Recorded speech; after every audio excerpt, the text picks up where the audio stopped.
Assalamualaikum warahmatullahi wabarakatuh. Perkenalkan, nama saya Muhammad Endias Hakiki dari Prodi Manajemen Pemasaran.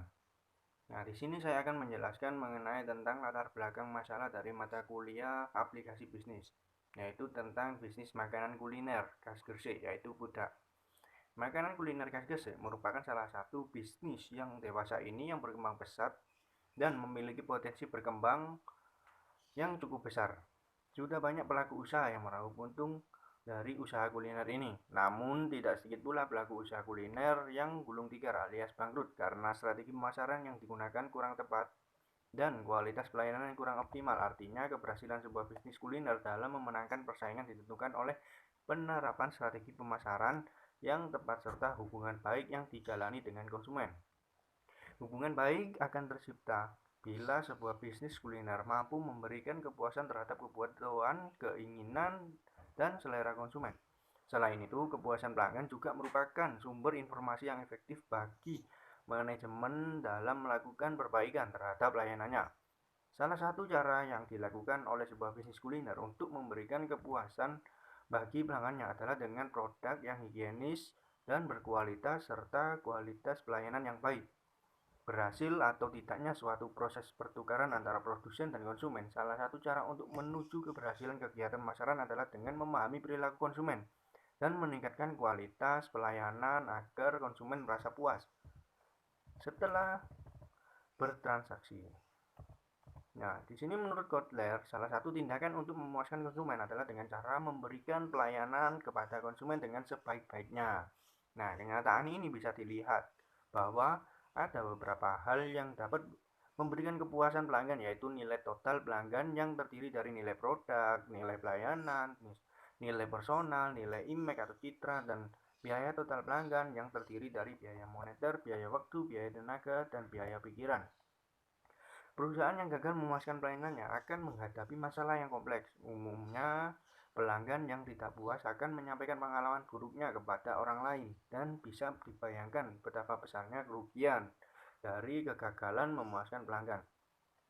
Oleh karena itu, setiap usaha wajib merencanakan, mengorganisasikan, mengimplementasikan, dan mengendalikan sistem kualitas sedemikian rupa sehingga pelayanan dapat memuaskan para pelanggannya. Kepuasan pelanggan dalam bidang bisnis kuliner merupakan elemen penting dan menentukan dalam menumbuh kembangkan bisnis agar tetap eksis dalam menghadapi persaingan. Seperti dijelaskan dalam definisi tersebut, kepuasan merupakan fungsi dan dari kesan kinerja dan harapan atau apabila dijabarkan, kepuasan pelanggan merupakan perbedaan antara apa yang diharapkan konsumen, nilai harapan, dengan realisasi yang diberikan oleh perusahaan. Dalam usaha memenuhi harapan pelanggan atau nilai persepsi, apabila nilai harapan sama dengan kenyataan, konsumen merasa puas.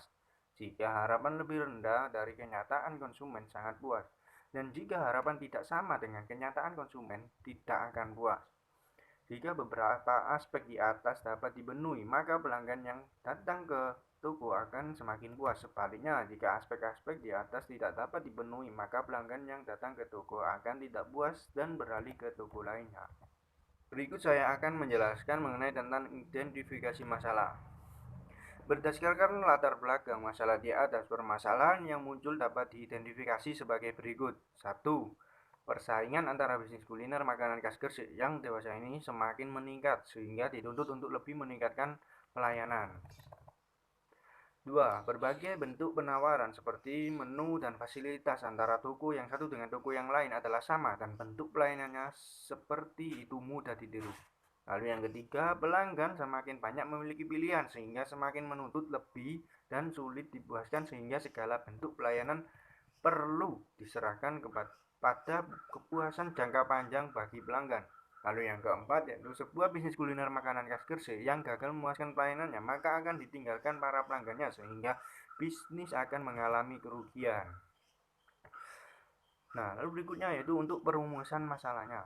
Berdasarkan uraian latar belakang masalah, dapat diungkap suatu masalah yang dirumuskan sebagai berikut, yaitu yang pertama, apakah kualitas pelayanan pengaruh terhadap kepuasan pelanggan toko makanan kuliner? Lalu yang kedua, apakah variabel kualitas pelayanan yang terdiri dari tangible, reliability, responsiveness, asuransi, dan empati secara kontroversial berpengaruh terhadap kepuasan pelanggan toko makanan kuliner. Lalu yang ketiga yaitu apakah variabel kualitas pelayanan terdiri dari tangible, reliability, responsiveness, asuransi, dan empati secara serentak berpengaruh terhadap kepuasan pelanggan toko makanan KSBC.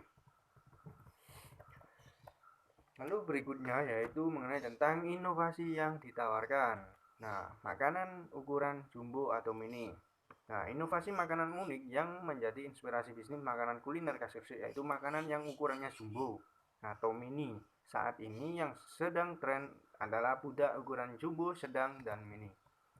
Makanan yang berani dengan rasa. Nah, makanan yang berani dengan bermain rasa yang dimaksud yaitu pudak rasa pandan, rasa nangka, rasa coklat, dan original, dan lain sebagainya.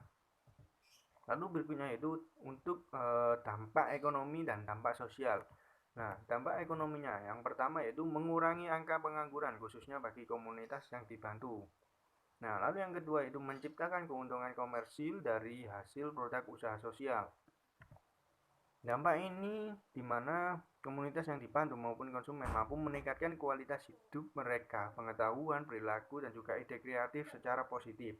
Dampak sosialnya.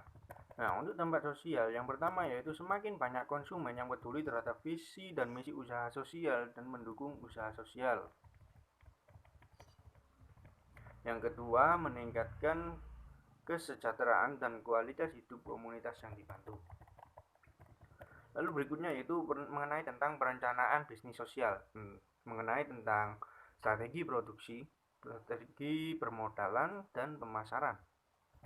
Nah, lalu untuk yang pertama yaitu mengenai tentang strategi produksi, yaitu mengenai tentang positioning yang didasarkan pada atribut. Artinya positioning dengan menciptakan asosiasi produk dengan atribut tertentu, karakteristik tertentu, manfaat tertentu, dan lain sebagainya. Positioning berdasarkan harga dan kualitas. Lalu yang ketiga, positioning berdasarkan kelas produk merupakan strategi positioning untuk meletakkan sebuah produk dalam kelas tertentu atau sebagai sesuatu. Nah, lalu berikutnya yaitu strategi repositioning produk. Nah, strategi repositioning produk adalah strategi untuk melakukan positioning ulang suatu merek produk di pasar sasaran.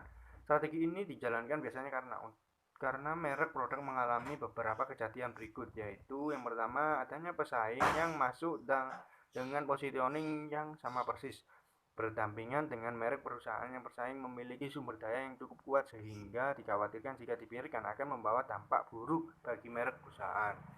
Lalu yang kedua, adanya perubahan preferensi konsumen atau terjadi value migration sehingga value produk di mata konsumen berubah. Nah, lalu yang ketiga, adanya niche baru yang lebih potensial yang diikuti dengan sumber daya perusahaan dan kesempatan untuk masuk ke niche tersebut. Lalu yang terakhir yaitu telah terjadi kesalahan positioning merek produk sebelumnya. Untuk strategi produk baru. Produk baru adalah produk yang sebelumnya belum pernah ada, produk yang sudah pernah ada dan disempurnakan penambahan nilai lini produk baru, penambahan pada lini produk yang sudah ada atau perubahan produk seperti peremajaan, rejuvenasi. Secara umum, tujuan dari strategi produk baru adalah untuk memenuhi kebutuhan baru konsumen, memperkuat reputasi merek produk di pasar, serta untuk meningkatkan daya saing merek produk perusahaan di pasar sasaran. Bentuk strategi produk baru adalah modifikasi atau penyempurnaan produk yang sudah ada. Lalu yang kedua, produk tiruan atau imitasi baik yang sama persis maupun dengan beberapa modifikasi. Lalu yang ketiga itu produk yang benar-benar baru atau produk inovasi.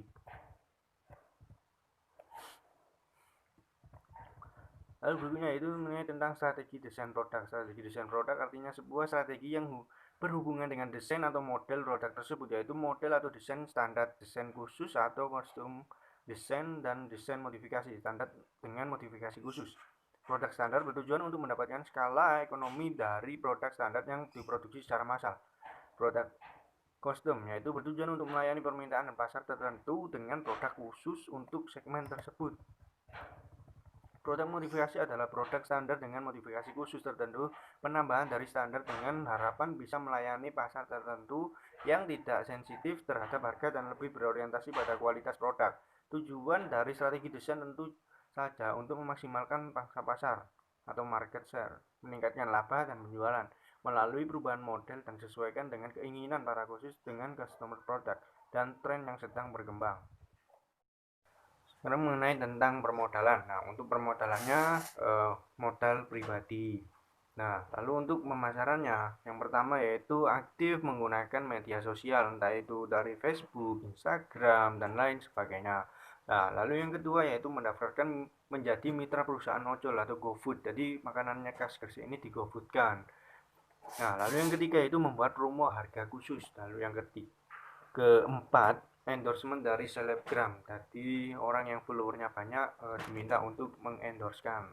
Nah, lalu yang terakhir yaitu promosi melalui media partner kayak seperti kuliner khas Gresik.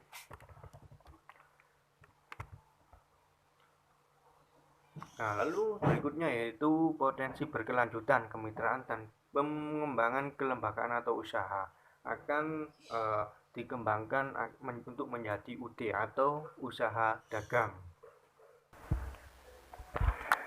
Berikut penjelasan mengenai perencanaan keuangan (RAP) forecast keuangan. Nah, untuk modal awal peralatan yaitu meja dan kursi seharga 500.000. Lalu berikutnya peralatan memasak 1.500.000. Lalu yang ketiga peralatan makan 650.000.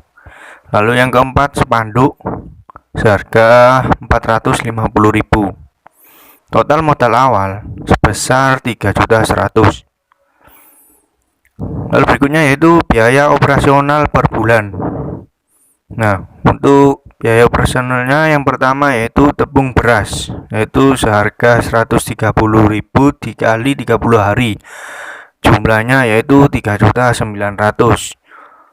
Lalu berikutnya yaitu pewarna makanan 2 botol per hari seharga 8.000. Jadi 8.000 dikali 30 sama dengan hasilnya yaitu 240.000. Lalu tali rafia 2 bal seharga 6.000 dikali 30.000. Jumlahnya 180.000. Lalu berikutnya yaitu OP kemasan budak, yaitu seharga 160.000 per hari dikali 30 hari sama dengan 4.800.000 rupiah. Lalu 4 tabung gas 19.000 per hari dikali 30 hari, jumlahnya yaitu 570.000. Lalu transportasinya yaitu 10.000 per hari dikali 30 hari sama dengan 300.000. Lalu berikutnya yaitu gula 4 kg per hari dikali 14.000 dikali 30 hari, yaitu hasilnya 1.600.000. Lalu garam 1 bungkus garam per hari dikali 2.000 dikali 30 hari sama dengan 60.000. Santan, nah untuk santan 120.000 dikali 30 hari, jumlahnya yaitu 3.600.000. Nah, penyusutan peralatan 800.000. Jadi total biaya operasional mencapai 16.050.000 rupiah. Omset per bulan penjualan yaitu 400 biji per hari dikali 2.500 sama dengan 1 juta. 1 juta dikali 30 hari sama dengan 30 juta rupiah. Nah, itu omsetnya. Nah, laba per bulan yaitu omset dikurangi biaya operasional. Nah, untuk omset 30 juta, biaya operasional 16.050, jadi sama dengan 13.950.000 rupiah. Nah, itu untuk laba bersihnya sejumlah 13.950.000 rupiah. Baik, sekian, terima kasih. Wassalamualaikum warahmatullahi wabarakatuh.